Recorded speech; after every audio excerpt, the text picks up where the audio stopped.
Donc, la classification, c'est important d'en parler parce que c'est important de connaître quand on a un client en face de nous qui nous dit « je suis un cancer de stade 2, de stade 3 », qu'est-ce que ça veut dire, combien de ganglions atteints, vice-versa. Là.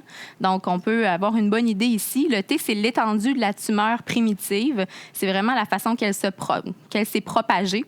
On va sûrement, dans le T, ça va toujours nous donner une bonne indication de la taille de la tumeur, donc de 1 à 2, à 3, à 4 cm. J'ai un autre tableau qui va plus l'expliquer.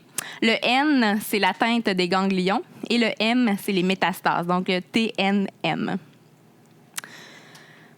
Donc, ici, on le voit bien, le T, envahissement tumoral, il y a T1, T2, ça va jusqu'à T4.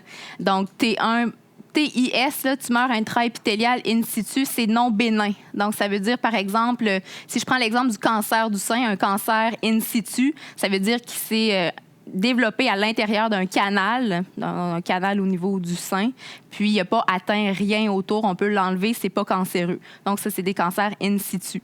Ensuite, T1, là, ça commence à atteindre la muqueuse. Ensuite, T2, il y a un étendu. Elle prend de l'ampleur, elle grossit. On est à 2 cm. Tumeur étendue à la sous-séreuse. Bon, c'est peut-être pas le nom, là.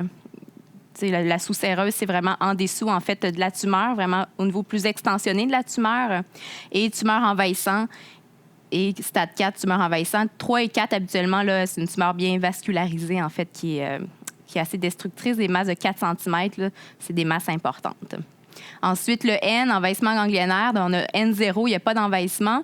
NX, les ganglions sont non évalués, puis on en évalue 15. Je vais parler un petit peu de l'examen. Là, lorsqu'on détecte, en fait, c'est très médical, là, mais lorsque le médecin détecte la tumeur, il va faire des prélèvements des ganglions et il va en fait analyser en pathologie, il va analyser à savoir s'il y a une tumeur dans le ganglion et s'il y a une atteinte des ganglions. Lorsqu'il y a une atteinte au niveau des ganglions, c'est là où c'est un petit peu plus dommageable, tout dépendamment du nombre de ganglions atteints.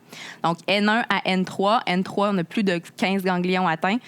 C'est un bon signe là, que le cancer se propage. Et M0 à M1. M0, pas de métastase. M1, c'est métastatique. Le cancer s'est répandu dans le corps.